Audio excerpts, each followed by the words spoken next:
हरे कृष्णा, जय श्री हरि। प्रिय भक्तजनों, इस दिव्य कथा को सुनने से पहले कृपया वीडियो को लाइक करें, शेयर करें और चैनल को सब्सक्राइब जरूर करें ताकि धर्म की यह मूल्य कथाएं घर घर तक पहुंचे। कमेंट बॉक्स में जय श्री हरि लिखना ना भूलें। अब आइए सुनते हैं जीवित पुत्रिका व्रत के पारण की वे दिव्य कथा जो अश्विन मास में संतान सुख और परिवार की रक्षा के लिए कही जाती है। अश्विन मास का समय बड़ा ही पावन और पुण्यकारी माना जाता है। इस मास में अश्विन कृष्ण पक्ष की सप्तमी, अष्टमी और नवमी तक माताएं जीवित पुत्री का व्रत, जिसे जीतिया या जीतिया भी कहते हैं, वह व्रत करती हैं। ये व्रत माताओं की संतान की दीर्घायु और सुख संपत्ति के लिए विशेष रूप से प्रसिद्ध है। कथा में वर्णन है कि इस व्रत की महिमा सुनकर हर माँ अपने पुत्र पुत्रियों की रक्षा हेतु संकल्प करती है। ये व्रत केवल उपवास और कठिन तपस्या ही नहीं बल्कि आस्था, त्याग और ममता का प्रतीक है। अब सुनिए इस व्रत से जुड़ी प्राचीन कथा जो भावनाओं, मोड़ों और चमत्कारों से भरी है। सबसे पहले हम जान लेते हैं कि राजा जिमुतवाहन है कौन। प्राचीन काल में हिमालय की तराई में गंधर्व वंश का एक राजा हुआ करता था जिसका नाम था जिमुतवाहन। वे अद्वितीय विद्वान, धर्मप्रिय और करुणामय थे। उनका स्वभाव दया से परिपूर्ण था। प्रजा उन्हें ईश्वर का अंश मानती थी। बचपन से ही जिमुतवाहन को शास्त्र, वेद और पुराणों का अध्ययन प्रिय था, परंतु उनसे भी अधिक उन्हें दूसरों के दुख में शामिल होना अच्छा लगता था। उनकी माँ ने अक्सर देखा कि जब कोई भूखा आता है तो जिमुतवाहन अपने हिस्से का भोजन उसे दे देते हैं। जब कोई गरीब कपड़े मांगता है तो वे अपनी पोशाक उतारकर उसके कंधे पर डाल देते। जब जिमुतवाहन बड़े हुए तो पिता ने उन्हें राज्य सौंपना चाहा, लेकिन उन्होंने साफ कहा कि महाराज, राज सिंहासन भले ही गौरवपूर्ण है, परंतु मुझे संसार की क्षणिक भोग विलास में कोई रुचि नहीं। मैं तो दया और धर्म के मार्ग पर चलना चाहता हूँ। उनके पिता ने बहुत समझाया, किंतु जिमुतवाहन ने अंततः राजपाट का त्याग कर दिया और वन की ओर प्रस्थान कर गए। वन में जिमुतवाहन ने तपस्वियों की सेवा की, ग्रंथों का अध्ययन किया और साधु संतों का सत्संग किया। इसी बीच उनकी भेंट नागकन्या मालवती से हुई, जिनसे उनका विवाह हुआ। दोनों हिमालय के सुंदर पर्वत पर रहने लगे। जिमुतवाहन अब अपने दिन करुणा, ध्यान और धर्म के मार्ग में व्यतीत करने लगे। उस समय एक विचित्र परंपरा थी। गरुड़ देवता, जो भगवान विष्णु के वाहन हैं, प्रतिदिन एक नाग को भोजन स्वरूप ले जाते थे। नागवंश इस पीड़ा को सहन करता था। यह क्रम पीढ़ियों से चला आ रहा था। एक दिन जिमुतवाहन ने देखा कि एक वृद्ध नाग अपनी बहू को आश्वासन दे रहा है कि उसका बेटा बलिदान देगा। ये सुनकर जिमुतवाहन का हृदय द्रवित हो गया। उन्होंने सोचा, कैसा अन्याय है कि निर्दोष नाग गरुड़ के भय से रोज मृत्यु का ग्रास बन रहे हैं। यदि जीवन का कुछ मूल्य है तो उसे किसी और की रक्षा में लगाना चाहिए। जिमुतवाहन उस युवक नाग से मिले जिसका नाम था शंखचूड़। वे अपनी माँ और पत्नी से बिछड़कर बलिदान के लिए तैयार हो रहा था। जिमुतवाहन ने कहा कि भाई, आज से तुम्हें ये बोझ उठाने की आवश्यकता नहीं। ये जीवन मुझे मिला है ताकि दूसरों की रक्षा कर सकूं। आज मैं गरुड़ के सामने तुम्हारे स्थान पर जाऊंगा। नाग परिवार ने बहुत मना किया, पर जिमुतवाहन अडिग रहे। निर्धारित समय पर जिमुतवाहन ने लाल वस्त्र पहनकर, फूलों की माला ओढ़कर स्वयं को गरुड़ के लिए प्रस्तुत कर दिया। गरुड़ जब आकाश से उतरे तो उन्होंने देखा कि कोई वीर अपने प्राण देने के लिए खड़ा है। गरुड़ ने पूछा, तुम कौन हो? नाग तो नहीं लगते, फिर क्यों ये बलिदान देने आए हो? जिमुतवाहन ने मुस्कुराकर कहा, मैं मनुष्य हूँ, परंतु आज से नागों का भाई हूँ। यदि मेरी मृत्यु से उनके संतानों का जीवन सुरक्षित होता है तो ये सौदा उचित है। गरुड़ ये सुनकर आश्चर्यचकित हो गए और उन्होंने कहा, मनुष्यों में ऐसा त्याग मैंने नहीं देखा। तुम्हारे इस त्याग से मेरा हृदय पिघल गया है। गरुड़ ने प्रतिज्ञा की, आज से मैं किसी नाग का वध नहीं करूंगा। तुम्हारे त्याग ने इस क्रूर परंपरा का अंत कर दिया। इस प्रकार जिमुतवाहन के बलिदान ने न केवल एक नाग की रक्षा की बल्कि पूरे नागवंश को गरुड़ के भय से मुक्त कर दिया। कहा जाता है कि जब माताओं ने जीमूत वाहन की ये कथा सुनी तो वे भावुक हो गई। उन्होंने संकल्प लिया कि हम भी अपने बच्चों के लिए व्रत रखेंगे ताकि उनका जीवन सुरक्षित रहे। जैसे जीमूत वाहन ने नागों के जीवन की रक्षा की, तभी से जीवित पुत्री का व्रत यानी जितिया व्रत की परंपरा शुरू हुई। माताएं इस व्रत को रखकर अपने बच्चों की लंबी उम्र और संकट मोचन की प्रार्थना करती हैं। बहुत समय पहले गंगा किनारे बसे एक प्राचीन नगर में विप्रपुरी नाम का गांव था। वहाँ साधारण जन भी धर्मनिष्ठ थे। उसी नगर में एक ब्राह्मण परिवार रहता था। पति का नाम सुव्रत, पत्नी का नाम मालिनी था। दोनों अत्यंत धार्मिक थे, परंतु उनके सबसे बड़ी चिंता थी उन्हें संतान सुख प्राप्त नहीं था। वर्षों तपस्या, यज्ञ और दान करने के बाद अंततः माता पार्वती कृपा से मालिनी को एक पुत्र रतन की प्राप्ति हुई। पूरे गांव में उत्सव जैसा माहौल था। सुव्रत और मालिनी उस पुत्र का नाम रखते हैं जीवेश। लेकिन जैसे जैसे जीवेश बड़ा होने लगा, वैसे वैसे उस पर संकट आने लगे। कभी वे बीमार पड़ता, कभी किसी दुर्घटना में फंस जाता। मालिनी बार बार ईश्वर से प्रार्थना करती कि हे प्रभु, आपने संतान दी है, पर इसकी रक्षा भी करें। ये मेरा जीवन है, मेरी सांसों का आधार है। एक बार अश्विन मास आया। गांव की सभी माताएं कह रही थी, बहन, इस बार जीवित पुत्रिका का व्रत अवश्य करो। जीमूत वाहन की कथा सुनो और पारण के दिन संकल्प पूरा करो, तो संतान पर आने वाला हर संकट टल जाता है। मालिनी का हृदय कांप उठा। उसने संकल्प लिया, मैं भी ये व्रत करूंगी, चाहे भूख प्यास सहनी पड़े, चाहे शरीर टूट जाए, परंतु मैं अपने पुत्र के लिए ये तप अवश्य करूंगी। सुव्रत ने भी सहमति दी। पूरा परिवार माता की आस्था में सहभागी बना। उसी समय गांव में महामारी फैल गई। कई बच्चे काल के ग्रास बनने लगे। चिकित्सक और वैद्य हताश थे। तभी अचानक जीवेश भी गंभीर बीमार पड़ गया। उसका शरीर तपने लगा और सांसें धीमी हो गई। गांव की औरतें कहने लगी, लगता है यमराज ने बुलावा भेज दिया है, बचना कठिन है। मालिनी का कलेजा फट गया। उसने पुत्र को सीने से लगाकर आर्तनाद किया, हे माता जीमूत वाहन, हे भगवान विष्णु, यदि इस व्रत की सच्ची महिमा है तो मेरे लाल को मृत्यु से बचा लो। रात्रि को जब सभी सो गए, मालिनी ने उपवास करके जीमूत वाहन की कथा सुननी शुरू की। बहुत समय पहले विदर्भ देश में जीमूत वाहन नामक एक राजकुमार हुआ। वह अत्यंत परोपकारी, त्यागी और धर्मात्मा था। जब उसने देखा कि नाग जाति को गरुड़ प्रतिदिन निगलता है, तो उसने निश्चय किया कि मैं अपना शरीर नाग के स्थान पर देकर इस अन्याय को रोकूंगा। जीमूत वाहन ने सचमुच स्वयं को गरुड़ के आगे अर्पित कर दिया, परंतु उसकी भक्ति और त्याग देखकर गरुड़ प्रसन्न हुए और नाग जाति को मुक्त कर दिया। यही कारण है कि माताएं जितिया व्रत करके जीमूत वाहन की कथा सुनती हैं, क्योंकि उन्होंने दूसरों की संतान की रक्षा के लिए स्वयं बलिदान दिया था। मालिनी ने कथा पूरी की और संकल्प लिया, जब तक मेरे पुत्र की जान सुरक्षित नहीं होती, मैं जल भी ग्रहण नहीं करूंगी। जैसे ही उसने ये व्रत लिया, रात को एक अद्भुत दृश्य हुआ। मालिनी ने स्वप्न में देखा एक दिव्य पुरुष जिनके शरीर से तेज निकल रहा था। वे कहने लगे, मातेश्वरी, तुम्हारी आस्था व्यर्थ नहीं जाएगी। संतान पर आया हुआ मृत्यु का साया अब मिट जाएगा, तुम्हारा पुत्र जीवित रहेगा। सुबह उठते ही मालिनी ने देखा कि जीवेश की सांसें सामान्य हो गई और उसका शरीर धीरे धीरे स्वस्थ होने लगा। लेकिन कथा यहीं समाप्त नहीं हुई। बीमारी के ठीक होते ही जीवेश पर एक और संकट आया। गांव के पास डाकू दल रहता था, जो बच्चों का अपहरण कर धन मांगता था। एक दिन जब जीवेश खेल रहा था, तभी डाकुओं ने उसे पकड़ लिया। पूरा गांव सहम गया। मालिनी बेहोश हो गई। डाकुओं ने संदेश भेजा, यदि पुत्र चाहिए तो 100 स्वर्ण मुद्राएं दो। सुव्रत निर्धन था, उसके पास इतना धन कहां से आता, परंतु उसने हार नहीं मानी। मालिनी ने फिर व्रत की ओर देखा। उसने संकल्प किया, हे जीमूत वाहन, आप ही मेरी रक्षा कीजिए, आप संतान के रक्षक कहलाते हैं। डाकू जीवेश को बांधकर एक घने जंगल के भीतर ले गए। वहाँ उनका अड्डा था।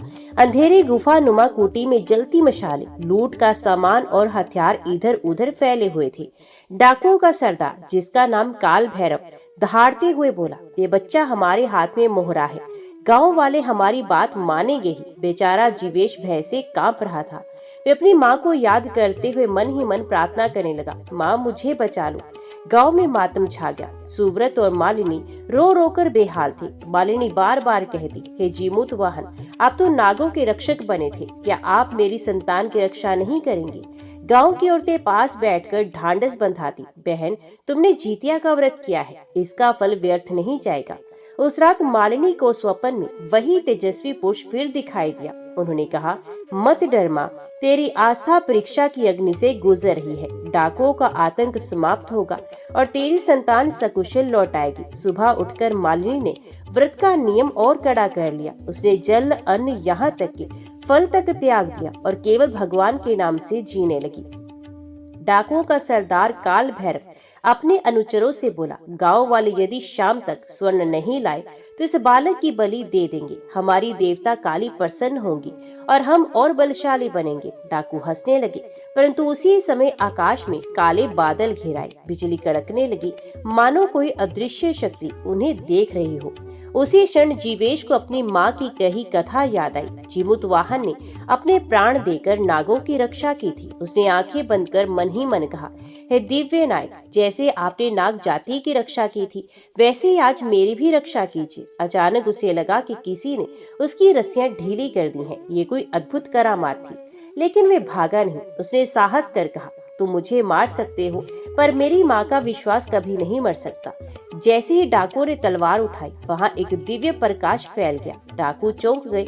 प्रकाश से एक दिव्य स्वर गूंजा, हे अधर्मियों, ये बालक धर्म माता का पुत्र है, इसे छूना भी तुम्हारे लिए विनाश का कारण होगा। डाकुओं ने मशाले बुझा दी और चारों ओर भागने लगे। सरदार काल भैरव जिद में बोला, मैं किसी भी शक्ति से नहीं डरता। उसने तलवार जीवेश पर चला दी, परंतु तभी अदृश्य शक्ति ने तलवार को बीच में रोक लिया। तलवार टूटकर जमीन पर गिर गई। गांव में अचानक लोगों ने देखा कि एक तेजस्वी पक्षी गरुड़ का रूप आकाश से उतरा और जीवेश को अपनी पीठ पर बैठाकर सुरक्षित गांव में छोड़ गया। लोग आश्चर्य से बोल उठे, ये तो चमत्कार है, ये जीमूत वाहन की ही कृपा है।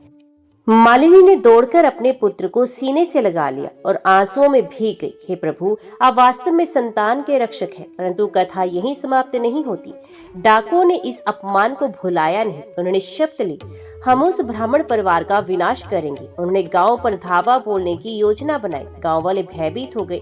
सबने मालिनी से कहा, बहन, अब तुम्हारे व्रत की शक्ति ही हमें बचा सकती है। मालिनी ने संकल्प किया, यदि मेरे व्रत की सच्चाई में बल है तो ये डाकू स्वयं नष्ट हो जाएंगे। जीवेश को खो देने के बाद डाकुओं का सरदार काल भैरव और भी क्रूर हो गया। उसने अपने दल से कहा, अब गांव को ही जला देंगे, एक एक बच्चे को उठा लाएंगे, तब सबको समझ में आएगा कि काल भैरव से टकराने का अंजाम क्या होता है। उसके अनुसार ढोल बजाकर मशाले लेकर तैयार हो। पूरा जंगल उनकी गर्जना से कांप उठा। गांव में ये समाचार पहुंचा। लोग एक दूसरे की ओर देखने लगे। अब तो विनाश निश्चित है, इन डाकुओं से कोई नहीं बचा सकता। परंतु मालिनी का चेहरा शांत था। उसने कहा, भाइयों और बहनों, डरो मत, ये गांव देवताओं की कृपा से बसता है। मैं जीवित पुत्री का व्रत पर विश्वास रखती हूँ। जीमूत वाहन अवश्य रक्षा करेंगी। गांव की स्त्रियां उसके पास बैठी और बोली, बहन, हम भी आज से व्रत का संकल्प लेंगे, तुम्हारे साथ मिलकर प्रार्थना करेंगी। रात गहराई। डाकू मशाले जलाकर गांव की ओर बढ़े। दूर से ही उनकी चिल्लाहट सुनकर बच्चे रोने लगे। पुरुष अपने घरों के दरवाजे बंद करने लगे। पर मालिनी खुले आंगन में बैठी थी। उसके सामने तुलसी का चौरा था।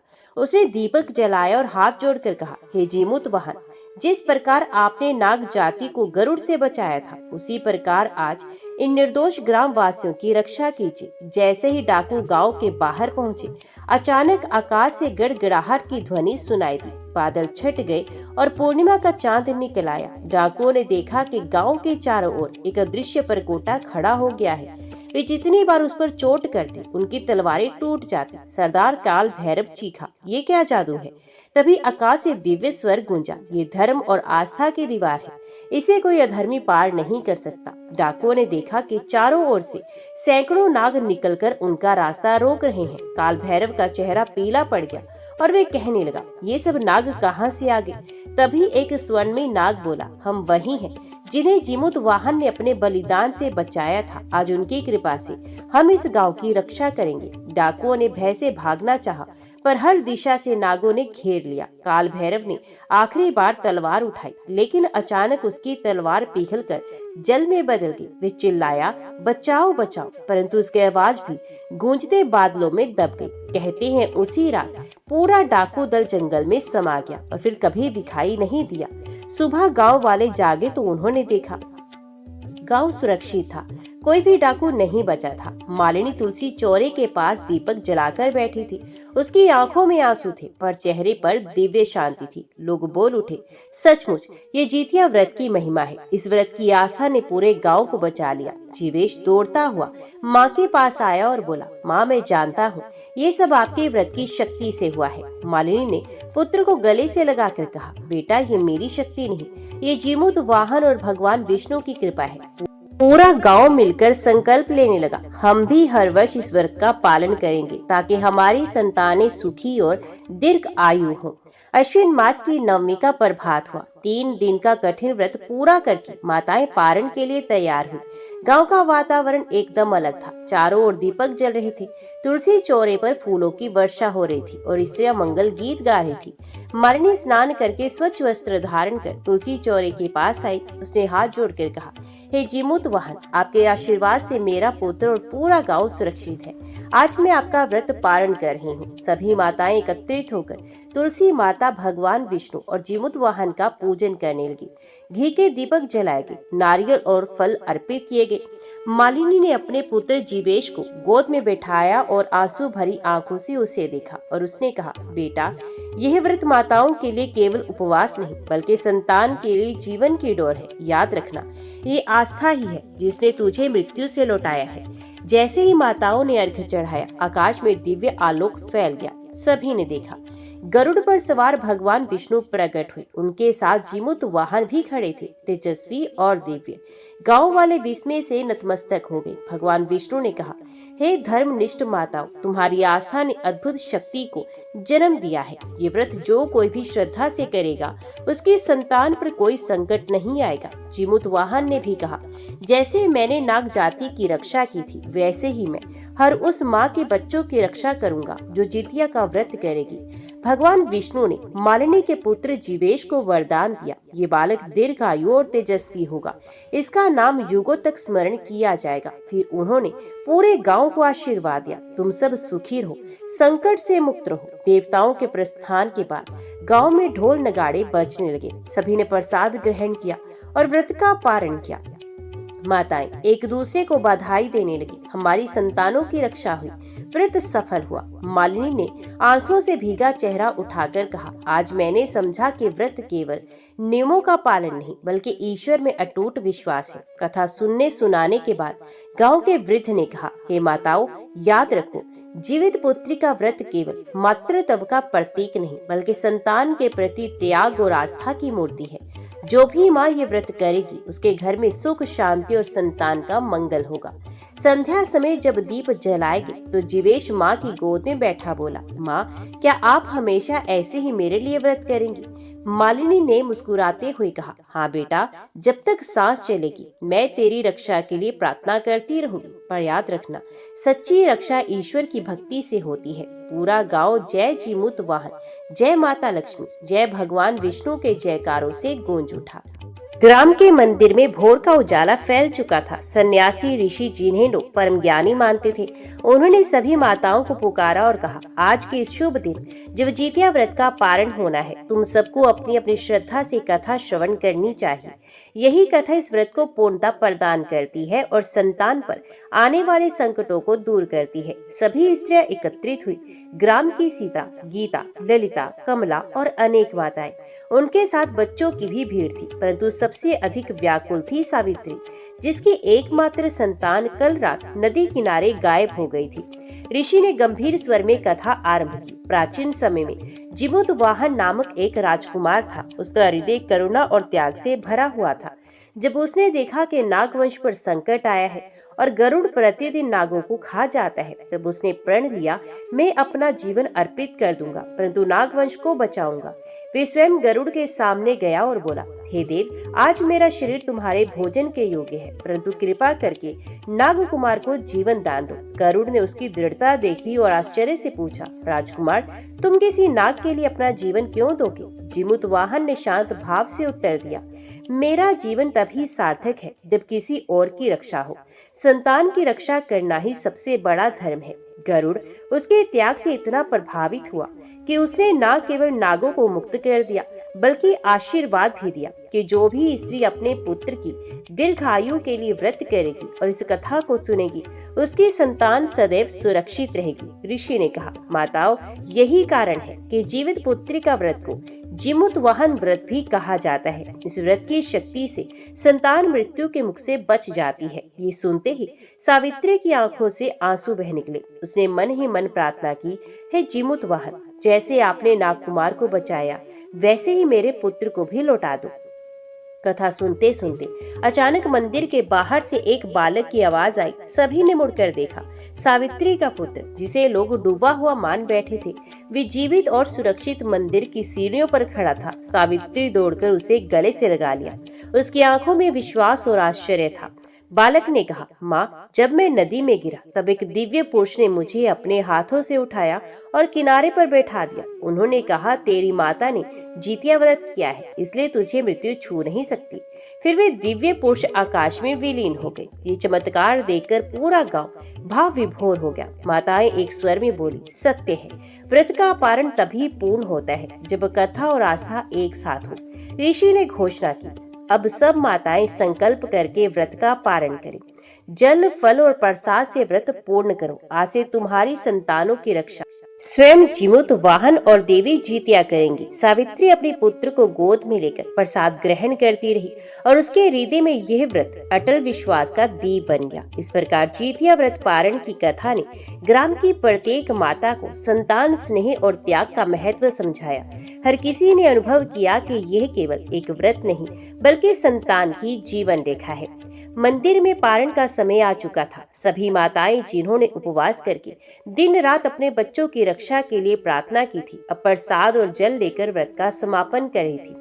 ऋषि ने कहा, हे माताओं, आज तुमने ये कठिन व्रत पूर्ण किया है। इस व्रत का पारण केवल प्रसाद खाने से नहीं होता, बल्कि अपने हृदय में संकल्प दृढ़ करने से भी होता है कि मैं अपनी संतान के लिए हर संकट सह लूंगी। याद रखो, यही मातृत्व की सबसे बड़ी शक्ति है। सभी स्त्रियों ने एक स्वर में प्रार्थना की, हे माता जितिया, जैसे आपने जीमूत वाहन को प्रेरित किया, वैसे ही हमें भी शक्ति दो कि हम अपनी संतान की रक्षा कर सके। सावित्री, जिसने अपने पुत्र को खोकर पुनः पाया था, प्रसाद लेते समय आंसुओं से भर उठी। उसका पुत्र उसके पास खड़ा होकर बोला, माँ, अब मैं कभी शरारत करके नदी किनारे नहीं जाऊंगा। आज मुझे पता चल गया कि माता का व्रत कितना शक्तिशाली होता है। ये सुनकर सभी माताएं भाव विभोर हो गई। व्रत के बाद पूरे गांव में एक अद्भुत वातावरण फैल गया। जहां पहले लोग संतानों के भविष्य को लेकर भयभीत रहते थे, अब हर किसी के मन में दृढ़ विश्वास जग चुका था। लोगों ने आपस में कहा, यह व्रत केवल माताओं का नहीं, पूरे समाज का व्रत है। जब एक माँ संकल्प लेती है तो पूरा गांव उसकी संतान की रक्षा में खड़ा हो जाता है। तभी मंदिर में दिव्य प्रकाश प्रकट हुआ। उसी आभा से एक आकाशवाणी हुई, हे माताओं, तुम्हारे उपवास और कथा श्रवण से प्रसन्न होकर हम आशीर्वाद देते हैं कि तुम्हारी संतानें दीर्घायु होंगी। उनके जीवन में कठिनाइयां आएंगी, परंतु मृत्यु कभी उन्हें समय से पहले छू नहीं पाएगी।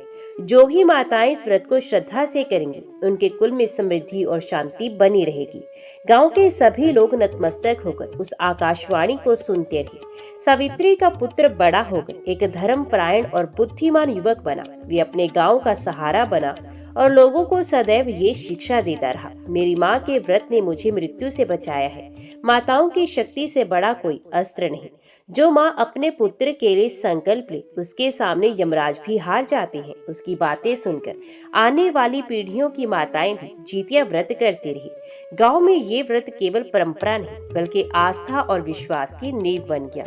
ऋषि ने सबको आशीर्वाद देते हुए कहा, हे माताओं, तुमने यह व्रत करके केवल अपनी संतान की ही रक्षा नहीं की, बल्कि आने वाली पीढ़ियों के लिए भी मार्ग प्रशस्त किया है। जितिया व्रत वे दीपक है जो अंधकार से जीवन को निकालकर अमृत की ओर ले जाता है। सभी ने हाथ जोड़कर कहा, सत्य है, मातृत्व ही सबसे बड़ा धर्म है और जितिया व्रत उस धर्म की रक्षा करने वाला सबसे बड़ा उत्सव